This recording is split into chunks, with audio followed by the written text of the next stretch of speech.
வணக்கம் நண்பர்களே. சரியா 1 மணிக்கு உச்சி வெயில்ல உங்களை எல்லாம் சந்திப்பதில் மிக்க மகிழ்ச்சி. I am very happy to participate in the annual day celebration of Jayalakshmi Institute of Technology, Topur, and also participating in the JIT Fest 15. My greetings to Mr. N. Sivakumar, HOD EEE Department, who delivered the welcome address.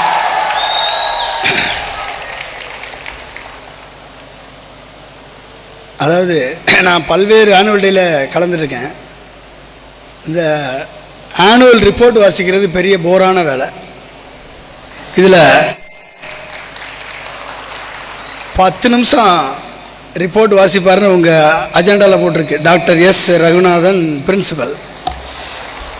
ஆனால் அவர் 1 மணி நேரம் வாசிச்சிருக்கார்.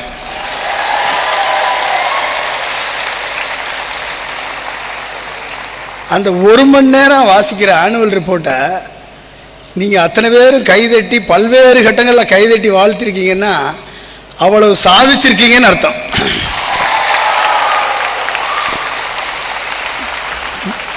அவர் சொன்ன அத்தனை சாதனைகளையும் படைத்து சத்தமில்லாமல் வீற்றிருக்கும் மாணவர்கள் அனைவருக்கும் எனது வாழ்த்துக்கள்.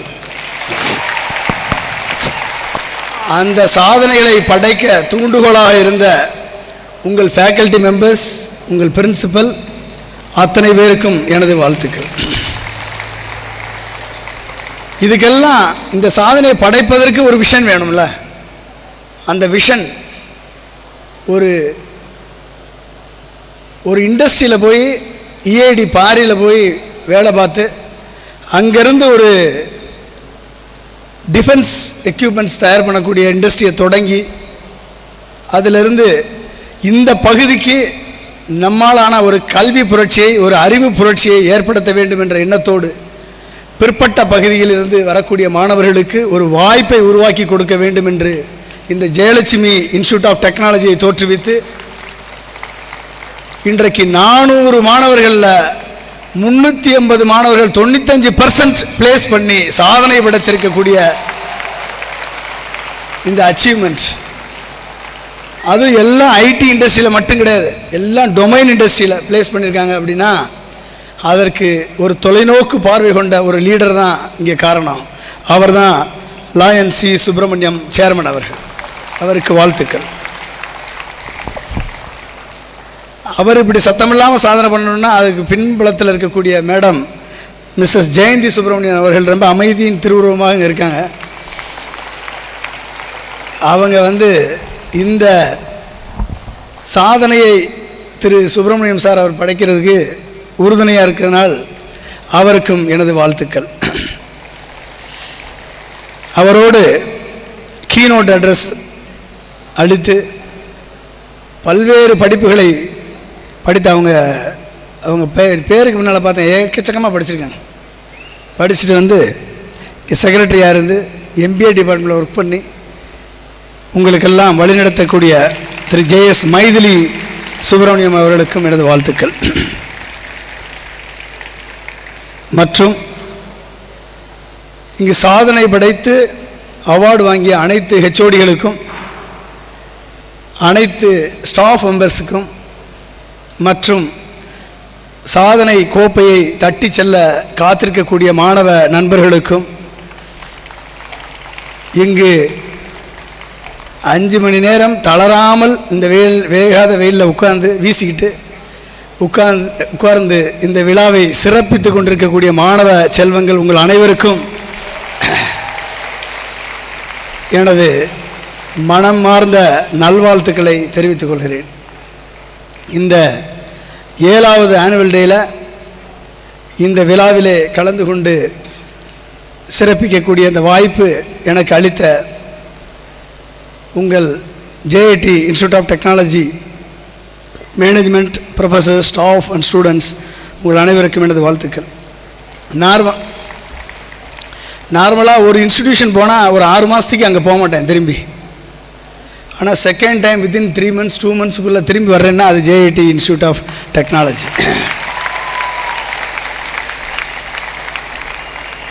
ஏன் அப்படின்னா, a institution is judged not by the infrastructure.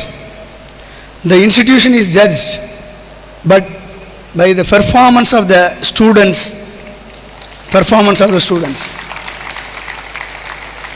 And the performance of the students வந்து ஒரு பிற்படுத்தப்பட்ட பகுதியில் இருந்து, ஒரு ரூரல் பேக்ரவுண்டில் இருந்து வரக்கூடிய மாணவர்களை எடுத்து 90% கவர்மெண்ட் கோட்டாவுக்கு கொடுத்து, மேனேஜ்மெண்ட் கோட்டாவே 10% வச்சுக்கிட்டு 90% 100% வந்து கவுன்சிலிங்கில் வந்து இந்த பகுதியை சேர்ந்த மாணவர்களுக்கு ஒரு வாய்ப்பு கொடுத்து, அதுலேயும் 95% பிளேஸ்மெண்ட் கொடுத்து, கிட்டத்தட்ட ஒரு வருஷத்தில் நான் கேள்விப்படுறது,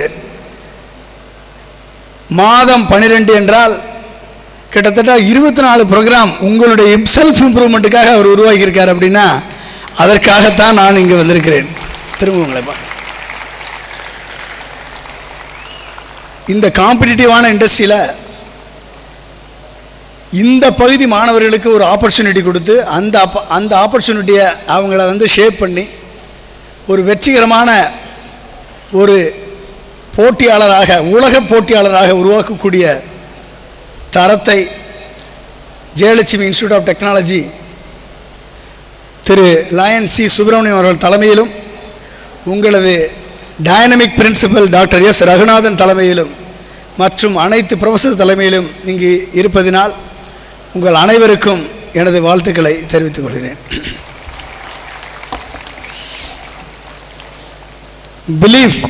Your belief becomes your thoughts. Your thoughts becomes your words. Your words becomes your action. Your action becomes your habit. Your habit brings the value. The value determines your destiny. நம்பிக்கை தான் எண்ணங்களாக மலர்கிறது. எண்ணங்கள் தான் உங்கள் வார்த்தைகளாக வெளிப்படுகிறது. உங்கள் வார்த்தைகள் தான் உங்கள் செயல்களை தீர்மானிக்கிறது. உங்கள் செயல்கள் தான் உங்களுக்கு பழக்க வழக்கங்களாக மாறுகிறது. அந்த பழக்க வழக்கம்தான் உங்களுக்கு மதிப்பை கொண்டு வருகிறது. அந்த மதிப்பு தான் உங்கள் தலைவிதியை நிர்ணயிக்கிறது. நீங்கள் உங்களது நம்பிக்கை என்னவாக இருக்கிறதோ அந்த நம்பிக்கையின் வடிவங்களாகத்தான் இன்றைய உங்களது நிலைமை இருக்கிறது. உங்கள் நம்பிக்கை நான் வெற்றியாளனாக மாறுவேன், உங்கள் நம்பிக்கை நான் ஒரு கிரேட் என்ஜினியராக மாறுவேன் என்று இருந்தால் அந்த நம்பிக்கை அப்படியாக மாறும். உங்கள் நம்பிக்கை இன்றைய நிலை, உங்களது இன்றைய நிலை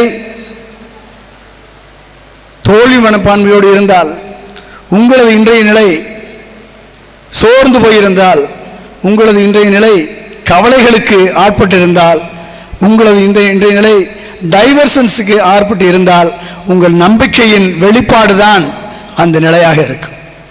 அப்படிப்பட்ட நிலையில் இருந்தால் அந்த நம்பிக்கையை மாற்றி என்றைக்கு நீங்கள் மாற்றுவேன் என்று நினைக்கிறீர்களோ அன்றைக்கு உங்கள் நிலையும் உங்கள் தலைவிதியும் மாறும். பார்த்தால்தான் நம்புவேன் என்பது பகுத்தறிவு. சொல்லுங்கள், அதுவும் பார்த்தால்தான் சாப்பிடல, பார்த்தால்தான் நம்புவேன் என்பது பகுத்தறிவு. நம்பினால்தான் பார்க்க முடியும் என்பது விஞ்ஞான அறிவு. நம்பினால்தான் பார்க்க முடியும் என்பது விஞ்ஞான அறிவு.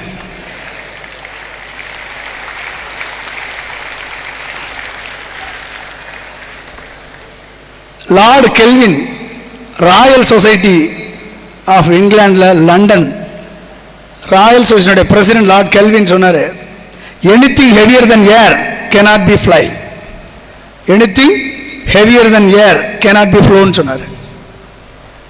1885 1917 ரைட் பிரதர்ஸ் முறியடித்தார்கள், எங்களால் பறக்க முடியும் என்று.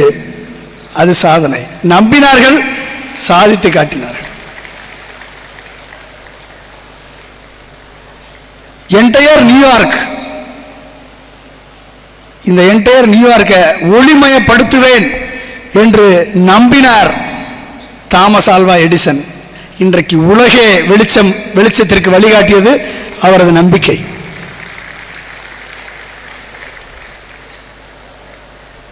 Why the sky is blue என்ற கேள்வியை கேட்டார் ஒரு விஞ்ஞானி கப்பலில் வரும் பொழுது. ராமன் எஃபெக்ட் பிறந்தது. Sir C V Raman effect பிறந்தது. இரண்டு ஆயுதங்களால் இந்த இந்தியாவிற்கு சுதந்திரத்தை பெற்றுத் தருவேன், அகிம்சை அண்ட் நான் வயலன்ஸ் என்று சொன்னார், என்று நம்பினார் காந்தியடிகள். 1947 இந்தியா சுதந்திரம் அடைந்தது.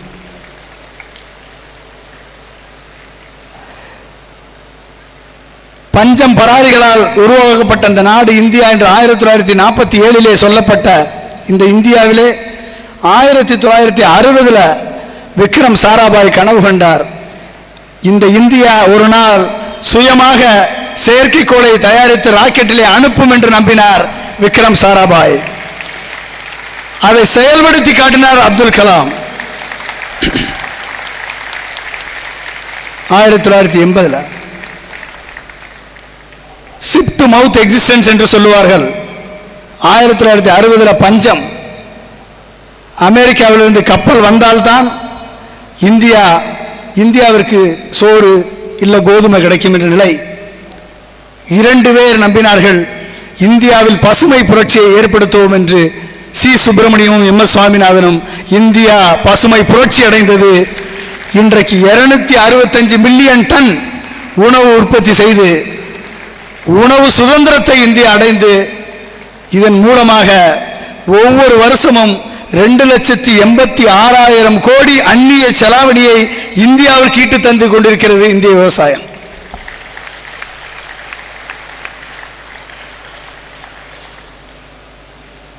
பசுமை புரட்சியை கண்ட இந்தியா வெண்மை புரட்சியை காண வேண்டும் என்று நம்பினார் வர்கீஸ் குரியன். வெண்மை புரட்சி பிறந்தது. இன்றைக்கு இந்தியா தான் உலகிலேயே மில்க் ப்ரொடக்ஷன்ல முதல் தரமான நாடு.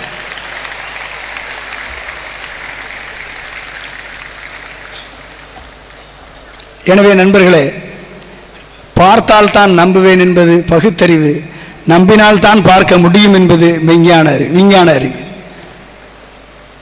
நீங்களாம் மைக்ரோஸ்கோப் பார்த்துருப்பீங்க.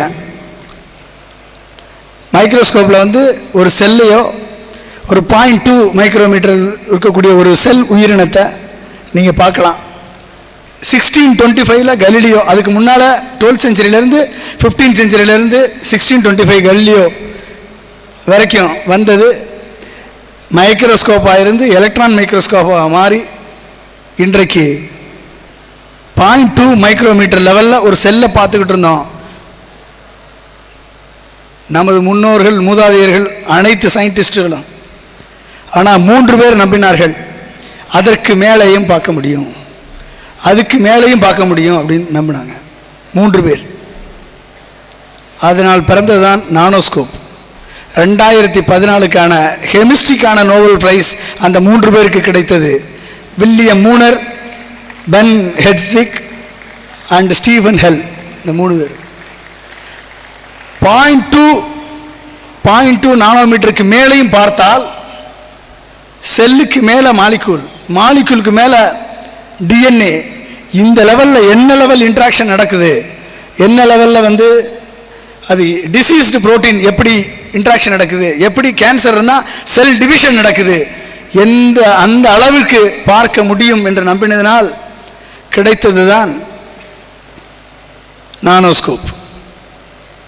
அதனால் தீர்க்கப்படாத வியாதிகளுக்கெல்லாம் மருந்து கண்டுபிடிக்கக்கூடிய சூழ்நிலையை ஏற்படுத்தியிருக்கிறது இன்றைய விஞ்ஞானம். எனவே நண்பர்களே, நீங்கள் நம்ப வேண்டும். ஜேஐடியில் படிக்கிற நாம் வெறும் என்ஜினியர்களாக வெளியே செல்வது அல்ல நமது லட்சியம். நமது லட்சியம் ஒரு கிரேட் என்ஜினியராக வெளியே செல்ல வேண்டும், கிரேட் என்ஜினியர்ஸாக வெளியே செல்ல வேண்டும். ஏன் கிரேட் என்ஜினியராக வெளியே செல்லணும்? எதுக்காக கிரேட் என்ஜினியராக வெளியே செல்லணும்? What do you mean by great engineers? What worked yesterday will not work today. சொல்லுங்க. What worked yesterday will not work today. Yesterday, natural resources defined power. Today, knowledge is power. Yesterday, natural resources defined power. Today, knowledge is power. Yesterday, hierarchy was the model. Yesterday, hierarchy was the model. Today, synergy is the mandate. Today, synergy is the mandate. Yesterday, leaders commanded and controlled. Yesterday, leaders commanded and controlled. Today, leaders empower and coach. Today's leaders empower and coach. Yesterday, shareholders comes first. Yesterday, shareholders comes first. Today, customer comes first. Today, customers comes first. Yesterday, employees took order. Yesterday, employees took order. Today, teams makes decision. Today, teams make decisions. Yesterday, seniority signified status. Yesterday, seniority signified status.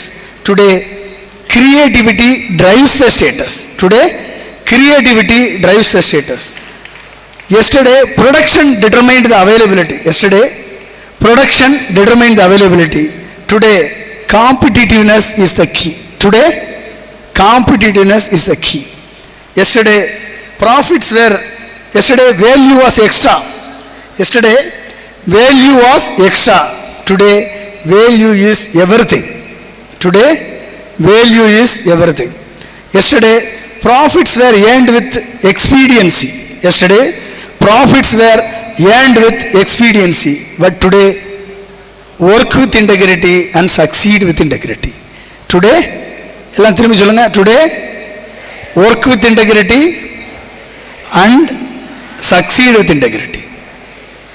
இந்த மாதிரியான என்வாரன்மெண்ட்டுக்குள்ள தான் நீங்கள் you are entering into the world. எப்படிப்பட்ட ஒரு competitive என்வரன்மெண்ட்டில் நீங்கள் you are going to enter. What work yesterday will not work today. What is working today will not work tomorrow. So you have to make yourself more dynamic, more adaptable, more knowledgeable, more courageous. எல்லாம் இருந்தால் தான் இனிமேல் வரக்கூடிய டொமைனில் இண்டஸ்ட்ரியில் நீங்கள் போய் வேலை பார்க்க முடியும். உங்களுக்கு 1975 டாக்டர் கலாம் அவர்கள் SLV-3 rocket design and development இண்டிஜினியஸாக பண்ணுறாங்க. பண்ணும் பொழுது பெரிலியம் டயஃப்ராம் அப்படின்னு ஒரு மெட்டீரியல், பெரிலியம் டயஃப்ராம் வேணும். எதுக்கு அப்படின்னா பேலோடில், அந்த சேட்டலைட் பேலோடில் வி ஹவ் டு இன்டகிரேட் இந்த பெரிலியம் டயஃப்ராம். இது எங்கே கிடைக்கும்னு சர்ச் பண்ணுறப்ப, இப்போ நீங்கள் கூகுளில் சர்ச் பண்ணுற மாதிரி அப்போல்லாம் சர்ச் பண்ண முடியாது. சர்ச் பண்ணுறதுக்கே ஒரு வருஷம் ஆகும். இது எங்கே கிடைக்குன்னு கண்டுபிடிக்கிறது. ஒரு வருஷம் கழித்து கண்டுபிடிச்சி இந்த பெரிலியம் டயஃப்ராம் அமெரிக்காவில் ஒரு கம்பெனி மேக் பண்ணுறான். அங்கேருந்து இம்போர்ட் பண்ணலான்னு சொல்லி அந்த கம்பெனிக்கு எழுதி லெட்டர் எழுதி டிஸ்கஷன் பண்ணி MOU சைன் பண்ணி ஆர்டர் பிளேஸ் பண்ணி அங்கேருந்து எக்ஸ்போர்ட் பண்ணுறப்ப American government put a sanction. No, this is a listed material, this cannot be export to India அப்படின்னு ஒரு சாங்ஷனை போட்டான். என்ன சாங்ஷன் அப்படின்னா, இது வந்து மிசைல்ஸில் யூஸ் பண்ணுவாங்க, சேட்டலைட்டில் யூஸ் பண்ணணும், ஸ்பேஸ் கிராஃப்டில் யூஸ் பண்ண வேண்டியது. இந்த மெட்டீரியல் நம்ம டெக்னாலஜியில் உருவானது, இந்தியாவுக்கு அனுப்பணும்னா இன்னும் 20 வருஷம் கழிச்சு தான் அனுப்புவோம், இப்போ அனுப்ப மாட்டோம் அப்படின்னு சொல்லிட்டு. ஏன்னா technology developed by America, patent is with America. So we will develop the technology, use that a product and then create a application and through that application we will make money. இது America. இதை இந்தியாவுக்கு கொடுத்தா நம்ம பொருளை அங்கே விற்க முடியாது. நம்ம சர்வீஸை விற்றா அதிக காசு நம்மளுக்கு. பொருளை பண்ணக்கூடிய வழிமுறையை நம்ம விற்றோம்னா, அந்த பொருளை விற்றா கூட வழிமுறை ரொம்ப கஷ்டம், ஆனால் அந்த பொருளை விற்றா India will become self reliant, don't give it அப்படின்னு சொல்லிட்டான். இது வேறு ஒன்றும் இல்லை. இந்த ஸ்பீக்கரை ஓப்பன் பண்ணி பார்த்தீங்கன்னா அதில் பெரிலியம் டயஃப்ராம் தான் போட்டிருப்பான் அந்த ஸ்பீக்கர், ஸ்டீரியோ ஸ்பீக்கரில். இது 1975 இம்போர்ட் பண்ணணும், முடியாதுன்னு சொல்லிட்டாங்க. சரி என்ன பண்ணுறது? உடனே இது எங்கேருந்து அமெரிக்காவுக்கு கிடைக்குதுன்னு பார்த்தா, ஜப்பான்லேருந்து பெரிலியம் ராடை இம்போர்ட் பண்ணியிருக்கு அமெரிக்கா. அந்த பெரிலியம் ராட்லேருந்து இவங்க டயஃப்ராம் பண்ணியிருக்காங்க, வேல்யூ அடிஷன் ராடு. அந்த ராடை திரும்பி மைனரைசேஷன் பண்ணி டயஃப்ராம் உருவாக்கியிருக்கான். சரி, ஜப்பான்லேருந்து எக்ஸ்போர்ட் பண்ணுறான். ஜப்பானுக்கு இந்த பெரிலியம் எங்கே கிடைக்குது அப்படின்னு பார்த்தா அது இந்தியாவிலேருந்து எக்ஸ்போர்ட் பண்ணியிருக்கான்.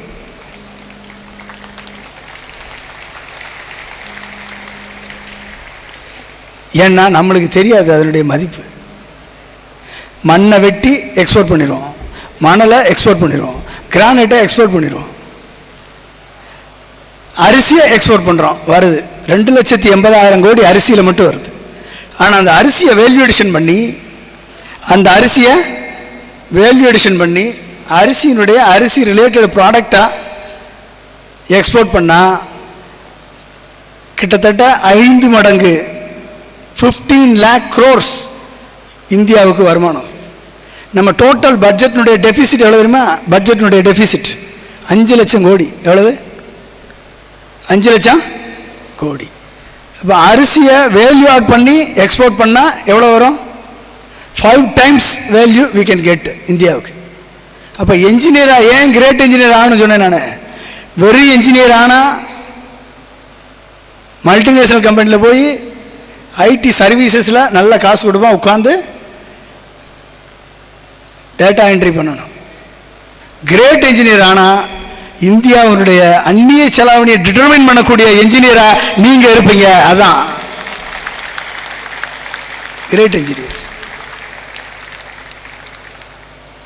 நண்பர்களே, உங்களுக்கெல்லாம் சந்திராயனோட ராக்கெட்டை பற்றி கேள்விப்பட்டிருப்பீங்க. சந்திராயனோட satellite, it has find a water molecule HOH2O on the moon. அதை உலகிற்கு அனௌன்ஸ் பண்ணுறதுக்கு 40 நாளைக்கு முன்னால் அந்த நாசாவில் ஒரு மீட்டிங் நடந்தது. அந்த மீட்டிங்க்கு டாக்டர் அப்துல் கலாமோடு நானும் போயிருந்தேன். இஸ்ரோ விஞ்ஞானிகள், நாசா விஞ்ஞானிகள் எல்லாம் சேர்ந்து எப்படி இந்த வாட்டர் மாலிக்யூல் HOH2O கண்டுபிடிச்சோம் என்பதை பற்றி ஒரு டிஸ்கஷன். அந்த டிஸ்கஷன் ஒரு 1.5 hours நடந்தது. மூன் மினராலஜி மேப்பர் M3 என்ற பேலோடு மூலமாக ரெஃப்ராக்ஷன், சன்லைட்னுடைய ரெஃப்ராக்ஷன், மூன்லேருந்து வரக்கூடிய ரெஃப்ராக்ஷன் சன்லைட்டை கேப்சர் பண்ணி சென்சாரில் கேப்சர் பண்ணி அந்த லைட்டினுடைய ரெஃப்ராக்டிவ் இண்டெக்ஸ் எடுத்து ஸ்பெக்ட்ரத்தை எடுத்து அனலைஸ் பண்ணி இந்த லொக்கேஷனில் HOH2O மாலிகுலுடைய பிரசன்ஸ் இருக்கு என்பதை உறுதிப்படுத்தி உலகிற்கு அனௌன்ஸ் பண்ணுறதுக்கு 40 நாளைக்கு முன்னால் அந்த மீட்டிங் நடந்தது. அந்த மீட்டிங் முடிஞ்ச உடனே அந்த நாசாவுடைய சீஃப் சயின்டிஸ்ட் எந்திரிச்சு சொன்னார், doctor Kalam,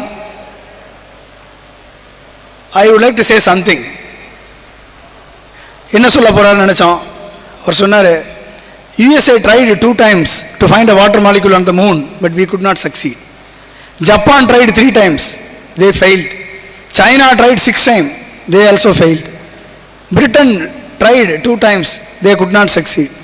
Germany failed 3 times, Russia failed 2 times. But என்றைக்கு இந்தியாவோடு சேர்ந்தமோ முதல் முயற்சியிலே எங்களுக்கு வெற்றி என்று சொன்னார்.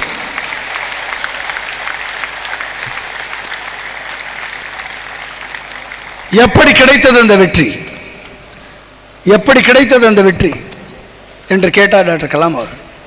உடனே அவர் சொன்னார், அமெரிக்கா இதுவரை பல்வேறு நாடுகளோட கொலாபரேட்டிவ் ப்ராஜெக்ட்ஸில் ஒர்க் பண்ணியிருக்கோம். ஆனால் அத்தனை நாடுகள்லையும் 800 ப்ராஜெக்ட்ஸ் இப்போ கரெக்டாக நாங்கள் ஒர்க் பண்ணுறோம். ஆனால் இந்தியாவோடு ஒர்க் பண்ணும் பொழுது இந்தியாவுடைய இளம் என்ஜினியர்ஸ் அண்ட் சயின்டிஸ்ட் அவங்களுடைய அடிப்படை அறிவு கணிதத்திலும், ஃபிசிக்ஸில், கெமிஸ்ட்ரியில், பயாலஜியில், பயோடெக்னாலஜியில், என்ஜினியரிங்கில், எலக்ட்ரானிக்ஸில், மெக்கானிக்ஸில், சாஃப்ட்வேரில், ஐடியில், அத்தனை துறையிலையும் ஆழ்ந்த அறிவை பெற்றிருக்கிறார்கள் உங்கள் இளைஞர்கள். அதனால் தான் இந்த வெற்றியை கண்டோம் என்று சொன்னார்.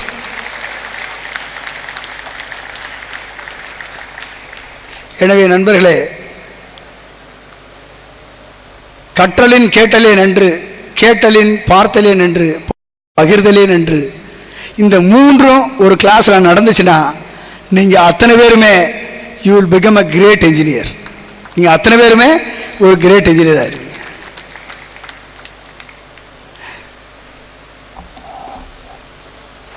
ஒரு சின்ன சம்பவம். டாக்டர் கலாம் இதுவரை 18 கோடி மாணவர்களை சந்தித்திருக்கிறார். 18 கோடி மாணவர்களை அவரோட நானும் சேர்ந்து சந்திச்சிருக்கேன், காஷ்மீர் முதல் கன்னியாகுமரி வரை. தினமும் ஒரு 200 மாணவர்களையாவது அவர் பிரசிடெண்டாக இருக்கப்ப சந்திப்பார். அப்போ சந்திக்கிறப்ப மலைவாழ் பகுதியை சேர்ந்த ஒரு 200 மாணவர்கள் அங்கே வந்தாங்க, மலைவாழ் ட்ரைபல் ஏரியாவிலேருந்து. அவங்ககிட்ட டாக்டர் கலாம் கேட்டார், நீ என்னவாக போகிறீங்கன்னு. ஒவ்வொருத்தரும் நான் இன்ஜினியர் ஆக போகிறேன், நான் டாக்டர் ஆக போகிறேன், நான் சயின்டிஸ்ட் ஆக போகிறேன், நான் டீச்சர் ஆக போகிறேன், நான் ஐஏஎஸ் ஐபிஎஸ் ஆஃபீஸர் ஆக போகிறேன்னு சொன்னாங்க. ஒரு பையன் எந்திரிச்சு, சார் எனக்கு 2 கண்ணும் தெரியாது, என் பேர் ஸ்ரீகாந்த், நான் மலைவாழ் பகுதியிலேருந்து வர்றேன் சார், எங்கள் வீடு மலையில் இருக்குது, ஸ்கூலுக்கு வரணும் 9 கிலோமீட்டர் நடந்து வரணும், திரும்ப 9 கிலோமீட்டர் ஏறணும், நான் அடுத்தவங்க உதவியோடு என்னுடைய ஃப்ரெண்ட்ஸோட உதவியோடு தான் வருவேன். நான் காலையில் எழுந்திரிச்சு எங்கள் அம்மா அப்பா வேலைக்கு போயிடுவாங்க, வீட்டில் நீராகாரம் இருக்கும், அதை குடிச்சு தான் சாப்பிட்டு வருவேன், மதியம் தான் சாப்பாடு பள்ளியில் கிடைக்கும், ஈவினிங் வந்தால் வீட்டில் லைட் இருக்காது, அரிக்கன் லைட்டில் தான் படிக்கணும், மழை பெஞ்சால் கூறாது ஒழுகும், இந்த சூழ்நிலை இருக்குது, எனக்கு கண்ணு தெரியாது, ஆனால் எனக்கு லட்சியம் மட்டும் பெருசாக இருக்குது சார், அதை சொன்னால் எல்லோரும் என்னைய கேலி பண்ணுறாங்க, பண்ணி சிரிக்கிறாங்க. இந்த லட்சியத்தை நீங்கள் பேசின பிறகு உங்கள்கிட்ட சொல்லணும்னு என் மனசு துடிக்குது, நான் சொல்லலாமா சார் அப்படின்னு தயங்கி கேட்டான். உடனே டாக்டர் கலாம் அவன் பக்கத்தில் போய் தட்டி கொடுத்து, தைரியமாக சொல்லு, உன் லட்சியத்தையும் கனவையும் அடக்கி வைக்காதே, உறக்கத்தில் வருவதல்ல கனவு, உன்னை உறங்க விடாமல் செய்வதுதான் கனவு, உன்னை உறங்க விடாமல் செய்யக்கூடிய கனவை நீ மறைத்து வைக்காதே, வெளிப்படுத்து, சிறகடித்து பற என்று சொல்லி அவனை சொல்ல சொன்னார். உடனே அவன் சொன்னான், சார் எனக்கு தைரியம் வந்துருச்சு, என்னுடைய லட்சியம், என்னுடைய கனவு இந்தியாவின் முதல் பார்வையற்ற குடியரசுத் தலைவராக ஆக வேண்டும் என்பதுதான் சார்.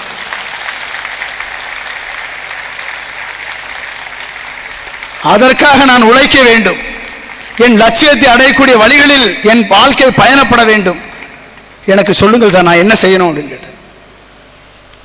உடனே டாக்டர் கலாம் சொன்னார், நீ என்னவாக வேண்டும் விரும்புகிறாயோ அதுவாக ஆக வேண்டும் என்றால் இந்த 4 விஷயங்களை நீ செய் என்று சொன்னார். அவர் சொல்ல சொல்ல எல்லோரும் திருப்பி சொன்னார்கள். நீங்கள் சொல்றீங்களா? ஓகே. சிறு லட்சியம் குற்றமாகும், வாழ்வில் மிகப்பெரிய லட்சியம் வேண்டும், அறிவை தேடி தேடி பெற வேண்டும், கடின உழைப்பு வேண்டும், விடாமுயற்சி வேண்டும், தோல்வி மனப்பான்மைக்கு தோல்வியை கொடுத்து வெற்றி பெற வேண்டும். இந்த 4ம் உங்களுக்கு இருந்தால் நீங்கள் என்னவாக வேண்டும் என்று விரும்புகிறீர்களோ அதுவாகவே நீங்கள் ஆவீர்கள் என்று சொன்னார்.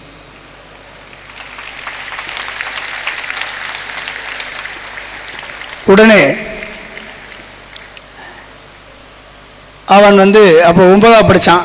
நான் கண்டிப்பாக இந்த 4 விஷயங்களையும் நான் தலைமையேற்கொண்டு நிறைவேற்றுவேன் என்று சொன்னான். 9ஆவது படிச்சுட்டுன்னா 10ஆம் வகுப்பு எக்ஸாம் எழுத போனான்.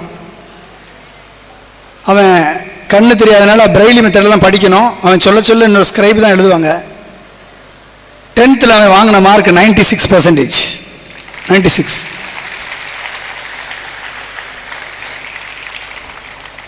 அரசு பள்ளி, நீங்கள் எத்தனை பேர் அரசு பள்ளியிலிருந்து படித்து வந்திருக்கீங்க? கைதுங்க.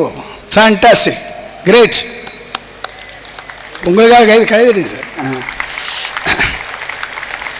அவன் அரசு பள்ளி 10th முடிச்சு 11th போனான், 11th முடிச்சு 12th போனான். 12th அவன் வாங்கின பர்சன்டேஜ் 99%.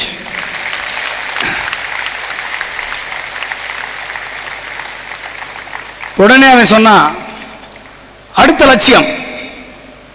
எல்லாரும் கேட்டாங்க அவன்கிட்ட, எப்படிப்பா உனக்கு 99 கண்ணு தெரியல, இவ்வளவு பிரச்சனைகள் உனக்கு, இத்தனை பிரச்சனைக்கு மத்தியில் நீ எப்படி வந்து இவ்வளவு பர்சன்டேஜ் வாங்கின நீ கேட்டாங்க.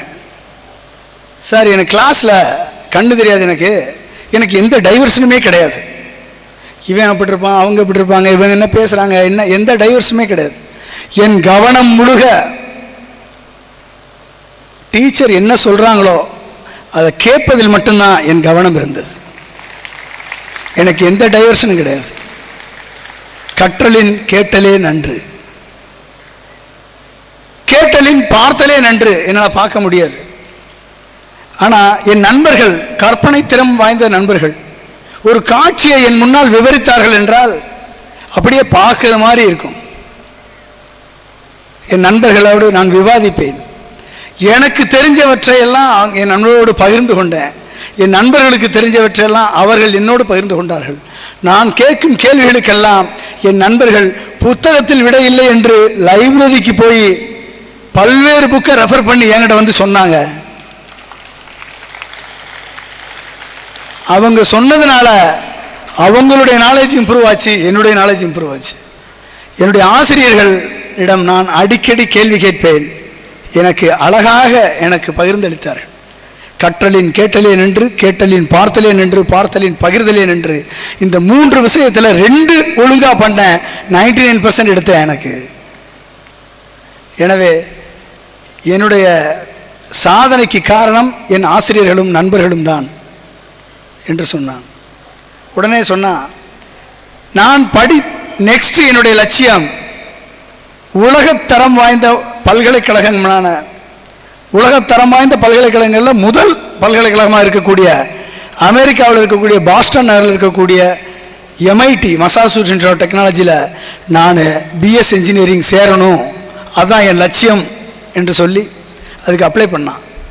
அங்கேருந்து உடனே ரிஜெக்ஷன் லெட்டர் இருந்தது. No, we don't consider visually challenge students, sorry அப்படின்னு. இவன் தான் விடாமுயற்சி இருக்கேன் அவனுக்கு. அவன் IITயில் படிக்கிறேன்னு சொல்லலை, அண்ணா யூனிவர்சிட்டியில் படிக்கிறேன்னு சொல்லலை, NITயில் படிக்கிறேன்னு சொல்லலை, நான் அங்கே படிப்பேன்னு சொன்னான். உடனே இவன் இங்கேருந்து திரும்பி பதில் போட்டான், give me a chance to write your written examination. If I clear the written examination, consider me as a special case. Otherwise, you may reject my application. எழுதுறான். என்ன தைரியம்! ரிட்டன் எக்ஸாமினேஷன் வை, நீ அதை நான் எழுதுறேன், எனக்கு அதில் வெற்றி பெற்றால் என் கேஸை ஸ்பெஷல் கேஸாக கன்சிடர் பண்ணி எனக்கு ரூல்ஸை ரிலாக்ஸ் பண்ணி எனக்கு அட்மிஷன் கொடு, இல்லைன்னா என் அப்ளிகேஷன் ரிஜெக்ட் பண்ண ஐ டோன்ட் கேர் அப்படின்னு. வாழ்க்கையில் போட்டி போடக்கூடிய எந்த உயிரினமும் வெற்றி பெறும், எந்த மனிதனும் வெற்றி பெறுவான். போட்டி இல்லை என்றால் உன் வளர்ச்சி தடைபடும். எதிர்நீச்சல் அடிக்க பழகி கொண்ட மனிதன் மட்டும்தான் வாழ்க்கையில் சாதனைகளை சரித்திரங்களாக மாற்றியிருக்கிறான். எதிர்நீச்சல் இல்லை, நாங்களும் ஓடு மீன் ஓட ஒரு மீன் வருமளவு காத்து நிற்குமாம் கொக்கு மாதிரி, ஓடு மீன் மாதிரி ஓடுனீங்கன்னா ஏதாவது ஒரு கொக்கு பிடிச்சி சாப்பிட்டு போயிட்டே இருக்கும். உடனே காம்படிஷன் எக்ஸாம், உடனே MIT ரிலாக்ஸேஷன் கொடுத்து எக்ஸாம் எழுத வச்சாங்க. எக்ஸாம் எழுத வச்ச உடனே 4000 பேர் எழுதினா எக்ஸாம். அமெரிக்காவிலிருந்து, கனடாவிலிருந்து, இட்டாலியிலிருந்து, ஜெர்மனியிலிருந்து,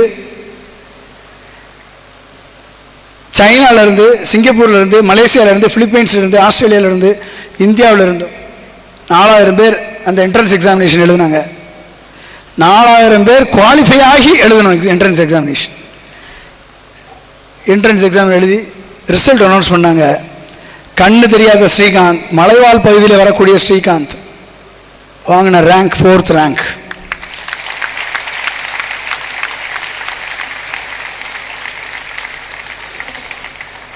உடனே அவனுக்கு அட்மிஷன் கொடுத்தது MIT பாஸ்டன் யூனிவர்சிட்டி. அவன் இன்னைக்கு 4th இயர் கம்ப்ளீட் பண்ணிட்டான். கம்ப்ளீட் பண்ணும் பொழுது 2 கம்பெனி உருவாக்கிட்டான். எத்தனை? 2 கம்பெனி. ஒரு கம்பெனி மாற்றுத்திறனாளிகளுக்கு பயிற்சி அளித்து அவங்களுடைய ஸ்கில் என்ஹான்ஸ் பண்ணக்கூடிய ஒரு கம்பெனி. இன்னொரு கம்பெனி அவர்களை வைத்து பயோடிகிரேடபிள் மெட்டீரியல் மூலமாக கன்சியூமர் ஐட்டம் தயார் பண்ணி எக்ஸ்போர்ட் பண்ணக்கூடிய கம்பெனி. சேலஞ்சு பாருங்க, ஒவ்வொரு இடத்துலையும் அவன் வந்து தளரல, மனம் தளரல. அடுத்த சேலஞ்ச், அடுத்த டார்கெட். வேலை வேண்டும் என்று அலையவில்லை, நான் 1000 பேருக்கு வேலை கொடுப்பேன் என்ற லட்சியத்தை உருவாக்கினான்.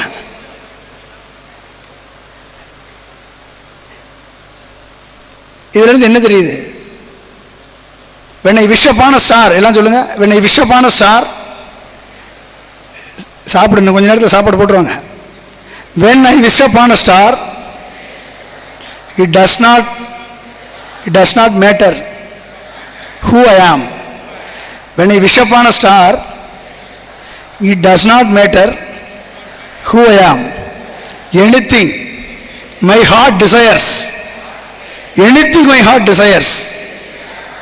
will come to me if I have a great aim, if I acquire the knowledge continuously, if I do hard work, and if I have a perseverance. Anything my heart desires will come to me. வருமா? எத்தனை பேருக்கு வரும்? Very good. Greetings to all JIT students.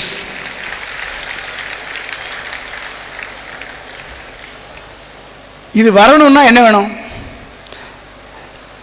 ஒவ்வொருத்தருக்கும் creativity இருக்கணும். உங்க வேலையில creativity இருக்கணும். Learning gives creativity, creativity provides knowledge, creativity leads to thinking, thinking provides knowledge, knowledge makes you great. First என்னது? creativity is a necessary component. Second என்னது? courage. You have to have a courage to take a decision. You have to have a courage to walk in an unexplored path. You have to have a courage to invent. You have to have a courage to discover. இந்த courage வேணும். Second. Third, you have to practice culture of excellence. You have to practice culture of excellence.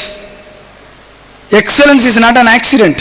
It is a process by which one who set a standard for himself or herself and take calculated risk and achieve the standard set by herself and overcome the standard set by herself. It is, you are not in competition with anyone else, but you are in competition with yourself on the standard that you have set for yourself. அதுதான் culture of excellence. நீங்கள் யாருக்கும் போட்டியாளர்கள் அல்ல, anyone else, but you are in competition with yourself on the standard that you have set for yourself. அதுதான் culture of excellence.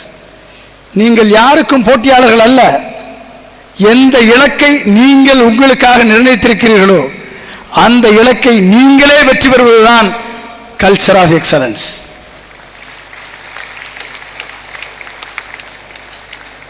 ஒரு great engineer ஆகணும் அப்படின்னா உங்களுக்கு கிரியேட்டிவிட்டி இருக்கணும், உங்களுக்கு கரேஜ் இருக்கணும், உங்களுக்கு கல்ச்சர் ஆஃப் எக்ஸலன்ஸ் இருக்கணும்.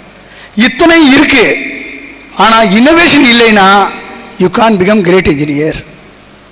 இன்னோவேஷன் இல்லைன்னா you can't become great engineer. Innovation எப்படி வரும்? இன்னோவேஷன் என்ன? Everybody thinking in something, but you are thinking something different. எல்லாரும் they will walk in an already laid path, but you will walk into an unexplored path. நீங்க எல்லாரும் இங்க பார்க்குறேன், இந்த வெயிலில் எல்லாரும் வீசிட்டு இருக்கீங்க. எல்லாரும் மெக்கானிக்கல் இன்ஜினியரிங் படிச்சிருக்கீங்க, இன்ஸ்ட்ருமெண்டேஷன் படிச்சிருக்கீங்க, எலக்ட்ரிக்கல் எலக்ட்ரானிக்ஸ் படிச்சிருக்கீங்க, சிவில் இன்ஜினியரிங் படிச்சிருக்கீங்க, எல்லாம் படிச்சுட்டு இருக்கீங்க. சரியா? Low cost solution. இந்த டென்ட் எல்லாம் அப்படியே ரீப்ளேஸ் பண்ணி மழை பெஞ்சா இப்போ ஒழுகும், மழை பெஞ்சா ஒழுகாம, வெயில் அடிச்சா வேகாம, இந்த டென்ட் போடுறதுக்கு எவ்வளோ நாள் ஆச்சு சார்? 2 நாள் ஆச்சு. 2 மணி நேரத்தில் போடக்கூடிய ஆர்டிஃபிஷியல் டென்ட்டு நீங்கள் டிசைன் பண்ண முடியுமா? 2 மணி நேரம் தான். நீங்கள் டிசைன் பண்ணி ஃபேனே வைக்காம டியூபிள்ஸில் வந்து காற்றடிச்சு உங்களை அப்படியே கூல் பண்ணி வைக்க மாதிரி ஒரு என்வைரன்மெண்ட்டை கிரியேட் பண்ண முடியுமா? ஒரு 4 ஸ்ட்ரெச் லே பண்ணி ஒரு கொடையை பட்டனை கிளிக் பண்ணால் கொடை வந்து எப்படி விரியுதோ அது மாதிரி ஒரு திங்க் பண்ணி இந்த ஜேஐடி இன்ஸ்டிடியூஷனில் இன்னும் 2 வருஷத்துக்குள்ள உங்கள் ஓன் ப்ராடக்டாக டென்டிங் டெக்னாலஜியை கொண்டாட முடியும்னா, முடிஞ்சிச்சுன்னா you are a great engineer. 2 வருஷம் கழிச்சு இதே போட்டீங்கன்னா நீங்கள் என்ஜினியர்ஸ். சின்ன திங்கிங். இதை இந்த பில்டிங் ஃபுல்லாக ஒரு கவர் பண்ணி ஒரு பெரிய ஆர்டிஃபிஷியல் ஸ்ட்ரக்சர் போடணும்னா உங்கள் சேர்மனுக்கு 8 கோடி ஆகும். எவ்வளோ ஆகும்? 8 கோடி ஆகும். இவர் நீங்கள் பண்ணியிருக்க டெக்னாலஜி பார்த்தீங்கன்னா, சீட்டு, ரயில்வேக்கு சீட்டு, ஃப்ளைட்டுக்கு சீட்டு பண்ணுறார், மெட்டல்ஸில் பண்ணியிருக்கார். ஒரு சின்ன சிம்பிளான டெக்னாலஜி. நீங்களாம் பார்த்துருப்பீங்க, டேபிள் மேட்டை எப்படி விற்கிறான் பார்த்தீங்களா? மிஸ்டு கால் கொடுத்து டேபிள் மேட்டை மிஸ்டு கால் கொடுத்து அப்படி விற்கிறான். நம்மலாம் டேபிள் மேட் வாங்கலைன்னு நம்மளெல்லாம் ஒரு மாதிரியாக பார்க்குறான். Simple technology. 2 மணி நேரத்தில் உங்கள் மெக்கானிக்கல் டிபார்ட்மெண்ட்டு டிசைன் பண்ண ஒரு சிஸ்டம் இங்கே அப்படியே விரிஞ்சு ஒரு நல்ல ஒரு சிஸ்டம் மாதிரி வரும். அப்படின்னா அவுட் ஆஃப் த பாக்ஸ் திங்கிங்கில் திங்க் பண்ணி அதுக்கு ஒரு ப்ராடக்டை பண்ணி அது எல்லாம் கிளிப் பண்ணிட்டீங்கன்னா மழை பெஞ்சா ஒழுகக்கூடாது, வெயில் அடித்தா உள்ளே வந்து வேர்க்கக்கூடாது, 4 பக்கமும் டியூபிள்ஸ் மாதிரி போட்டு அதிலிருந்து காற்று வந்துக்கிட்டே இருக்கணும், ஏசி காற்று மாதிரி. அதுக்கு electronics department, triple E department, ID department எல்லாம் சேர்ந்து ஒரு ஜாயிண்ட் வெஞ்சர் ப்ராஜெக்டை நீங்கள் பண்ணி இதை உருவாக்குனீங்கன்னா அது வந்து out of the box thinking. கரெக்டா? அப்படி இருக்கா? நான் கேட்குற மாதிரி இருக்கா? இருக்குன்னு யாராவது இருந்தால் கை தூக்குங்க பார்ப்போம். இருக்கா? எங்கே இருக்கு? ஸோ இல்லை. சின்ன விஷயங்களில் இருக்கக்கூடிய சேலஞ்சை நீங்கள் பார்த்தீங்கன்னா இன்னோவேஷன் பிறக்கும். அப்போ என்ன வேணும்? நம்மளுக்கு என்ன வேணும்? கிரியேட்டிவிட்டி வேணும். சொல்லுங்க எல்லாரும். Creativity, courage, culture of excellence, out of the box thinking, that is called innovation. இந்த 4 இருக்கணும். ஒரு இன்ஜினியராக இருந்து நீங்கள் வெளியே போனீங்கன்னா 4 இருக்கணும். ஏன் இருக்கணும்?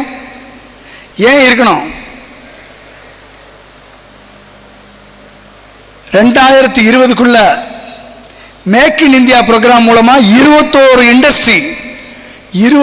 இண்டஸ்ட்ரி மூலமா இந்தியாவினுடைய மேனுஃபேக்சரிங் growth இன்னைக்கு 8% இருக்கு. இந்த 8% மேனுஃபேக்சரிங் growth 25%க்கு உயர்த்தணும் என்ற லட்சியத்தோடு ஒரு திட்டம் வகுக்கப்பட்டிருக்கு. அந்த மேனுஃபேக்சரிங் growthல எங்களுடைய இன்னோவேஷன் இருக்கும் என்று ப்ரூவ் பண்றதுக்கு நீங்க கிரேட் இன்ஜினியர் ஆகணும். 2050ல் இந்த உலகத்திற்கே 9 பில்லியன் மக்களுக்கு சோறு போடக்கூடிய 2 நாடு இந்தியாவும் சைனாவும் தான். அந்த 2 நாட்டில் இன்னைக்கு சைனா அட்வான்ஸாக போயிட்டான். அக்ரிகல்ச்சர் கண்டிஷனில், வளத்தில், அக்ரிகல்ச்சர் டெக்னாலஜியில் சைனாவை விட நம்ம அதிகமாக நம்மகிட்ட இருக்கு கேப்பபிலிட்டி. ஆனால் அதை இம்ப்ளிமெண்ட் பண்ணி கொண்டு வர்றதுல சைனா அட்வான்ஸாக இருக்கு. அதை மிஞ்சி agriculture agro food processing, agro food processing related இண்டஸ்ட்ரியை உருவாக்குறதுல, agriculture agro food processing related manufacturing industry உருவாக்குறதுல, மெஷின் டூல்ஸ் இண்டஸ்ட்ரி உருவாக்குறதுல, அது ரிலேட்டட் சர்வீஸ் செக்டாரில் உருவாக்குறது மூலமாக 2050ல் 9 பில்லியன் மக்களுக்கு சோறு போடக்கூடிய வாய்ப்பு, $1750 ட்ரில்லியன் ஆப்பர்ச்சுனிட்டி. அதில் 50% இந்தியா எடுக்கணும், அதில் எங்களுடைய பங்கு இருக்கணும்னு முடிவு பண்ணக்கூடிய இன்ஜினியர்ஸ் நாங்கள் இருப்போம் அப்படின்னு சொல்லணும். நதியை நீர் இணைப்பை பற்றி சுதந்திரம் வாங்குவதற்கு முன்பே வங்கத்தில் ஓடி வரும் நீரின் மிகையால் மையத்து நாடுகளில் பயிர் செய்வோம் என்று பாரதி பாடினார். கிட்டத்தட்ட 60 வருஷமா 67 வருஷமா இது பேச்சளவில் இருக்கக்கூடிய ப்ராஜெக்டா இருக்கு. சைனா 10 வருஷத்துக்கு முன்னால் பேசி 2000 கிலோமீட்டர் நதிகளை இணைத்து அக்ரிகல்ச்சர் ரெவல்யூஷனுக்கு அது ஒரு அடிப்படை காரணமாக உருவாக்கிட்டான். இந்தியாவுடைய நதிகளை இணைத்து நீர்வழிச்சாலைகளை ஏற்படுத்தி கடலில் வீணாகும் 1500 BCM பில்லியன் கியூபிக் மீட்டர் வாட்டரில் 600 பில்லியன் கியூபிக் மீட்டர் வாட்டர் சேமிச்சா நாடு முப்போகம் எப்பொழுதும் விளையும். அப்படிப்பட்ட சூழ்நிலையை உருவாக்கக்கூடிய வாட்டர் மேனேஜ்மெண்ட்ல நாங்கள் எங்களுடைய பங்கு இருக்கும் என்று நினைத்தால் you are a great engineers.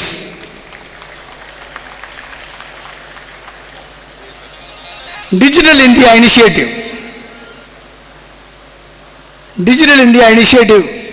14 million fibre kilometre இது வரைக்கும் ஃபைபர் லே பண்ணியிருக்காங்க. இந்தியாவில் இருக்கக்கூடிய 6 லட்சம் கிராமங்களையும் 2.5 லட்சம் பஞ்சாயத்தையும் கனெக்ட் பண்ணணும்னா 400 மில்லியன் ஃபைபர் கிலோமீட்டர் வேணும். அந்த 400 மில்லியன் ஃபைபர் கிலோமீட்டர் உருவாக்குறதுக்கு இந்தியாவில் ஒரே ஒரு இண்டஸ்ட்ரி தான் இருக்குது, ஃபைபர் ஆப்டிக்ஸ் இண்டஸ்ட்ரி. நாங்கள் எங்களது அறிவுத்திறனால் 400 மில்லியன் ஃபைபர் கிலோமீட்டர் உருவாக்கக்கூடிய ஃபைபர் இண்டஸ்ட்ரீஸ் எங்களால் உருவாக்க முடியும். இந்த டிஜிட்டல் இந்தியா இனிஷியேட்டிவ்ல அத்தனை வில்லேஜையும் கனெக்ட் பண்ணுவோம், அதில் எங்கள் பங்கும் இருக்கும் என்று நம்பக்கூடியவர்கள் அனைவரும் great engineers. Skill development 150 million people youth have to be skill enabled in 21 different sectors. when make in India program வர்றப்ப foreign direct investment வரும், foreign direct investment global industries வரும். அந்த குளோபல் இண்டஸ்ட்ரியில நம்மளை பிளேஸ் பண்றதுக்கு தகுதியாக இருப்பதற்கு நாம் தயாராக இருக்க வேண்டும் என்றால் அதை எதிர்நோக்கக்கூடிய வல்லமை பெற்ற இன்ஜினியர்களாக நீங்கள் உருவாக வேண்டும். எனவே நண்பர்களே, கிரேட் என்ஜினியர்ஸ்னா இப்படிப்பட்ட கிரேட் என்ஜினியர்ஸ், இத்தனை விஷன், இதை சாதிக்கக்கூடியவர்களாக சரித்திரம் படைக்கக்கூடியவர்களாக நீங்கள் இருந்தால் இந்த நாடு உங்களால் பெருமை அடையும். டாக்டர் கலாம்கிட்ட போய் அக்டோபர் 15, 2014 அவருக்கு 85வது பிறந்த நாள். 84 வயது முடிந்து 85வது பிறந்த நாள். அவரை சந்தித்து, சார் உங்களுக்கு 85th பர்த்டே, உங்களை வாழ்த்த வயதில் வணங்குகிறேன், எனக்கு பிளஸ் பண்ணுங்கன்னு கேட்டேன். அவர் சொன்னார், you are telling me as a 85-year-old man அப்படின்னு கேட்டார். நான் 85 வயசு கிழவனா அப்படின்னு கேட்டார். ஆமாம் sir, you are already completed 84th orbit around the sun. Now you are entering into 85th orbit. That means you are 84 years old அப்படின்னு சொன்னேன். No funny கை, ஐ ஆம் 35 years old யங் மேன் அப்படின்னார். எப்படி sir 35 years old young man அப்படின்னு கேட்டேன். 1980 வரை இந்த அப்துல் கலாம் என்றால் ராமேஸ்வரத்தில் இருக்கக்கூடிய ஆவுல் பக்கீர் ஜெயினுல்லாவின் குடும்பத்திற்கு நான் ஒரு மகன்.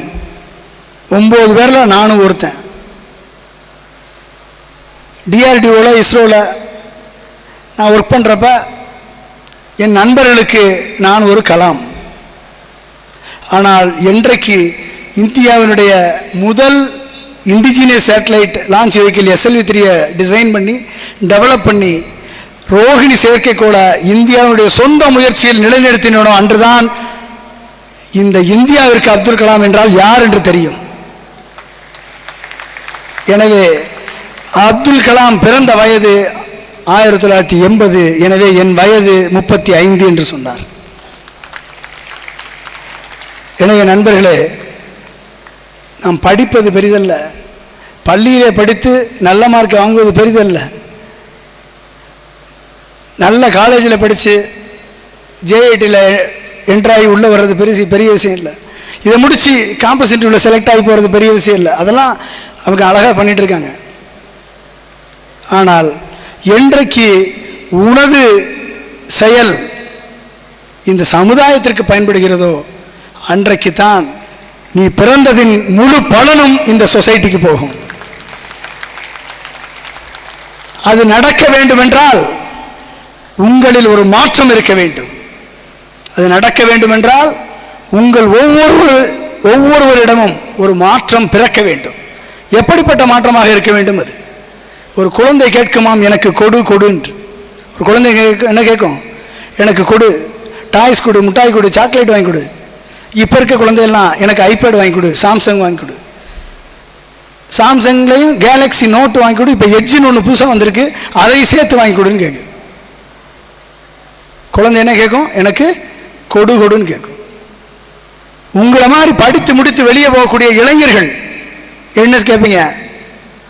ஐ நோ எவ்ரிதிங், எனக்கு எல்லாம் தெரியும், ஐ கேன் டூ இட், என்னால் முடியும் சார், எனக்கு தெரியும் sir, leave it me, I know everything. அம்மா எனக்கு எல்லாம் தெரியும். அப்பா எப்போ பார்த்தாலும் தொண படிப்படின்னு சொல்லிட்டே இருக்காரு, பேசாமல் வீட்டில் இருக்கு, எனக்கு எல்லாம் தெரியும். எனக்கு எல்லாம் தெரியும் சொன்னால் தான் நீங்கள் youth. I know everything, I can do it என்று சொன்னால்தான் நீங்கள் யூத். அப்படி சொல்லலைன்னா நீங்கள் யூத் இல்லை.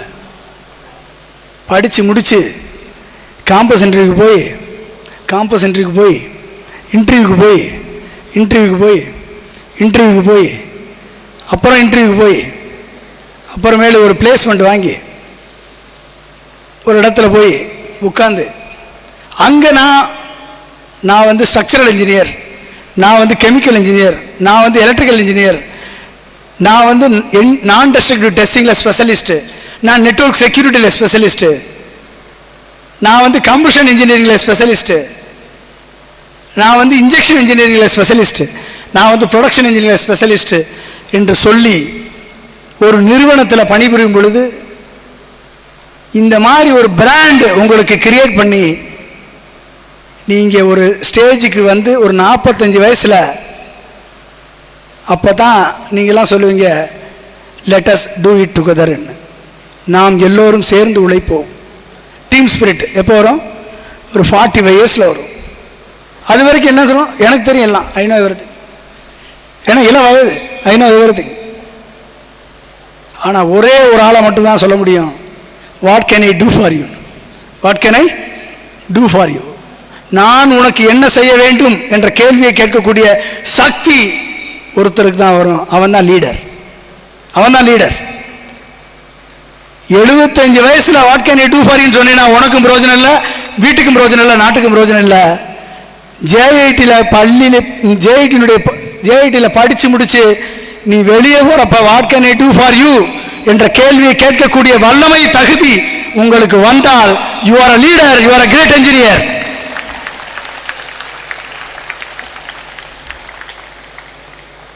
கொடு கொடு என்று கேட்பவர் 2 பேர். ஒருத்தன் குழந்தை, இன்னொரு ஆள் யாரு?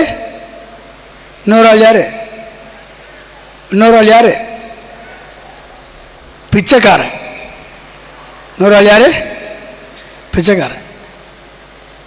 எதுக்கு போனாலும் எனக்கு எவ்வளோ கொடு, எனக்கு லஞ்சம் கொடு, எனக்கு அதை கொடு, எனக்கு இதை கொடு அப்படின்னு கேட்டால் யாரது?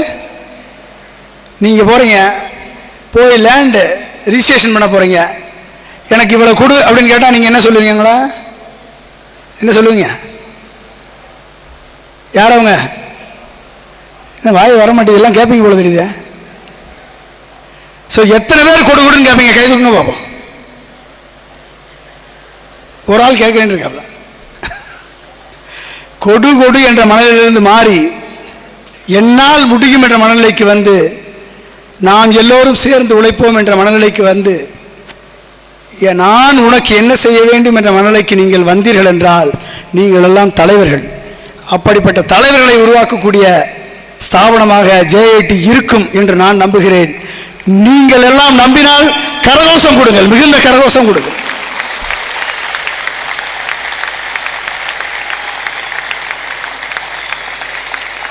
எனவே நண்பர்களே, நதியை போல நாமும் நடந்து பயன் தர வேண்டும்.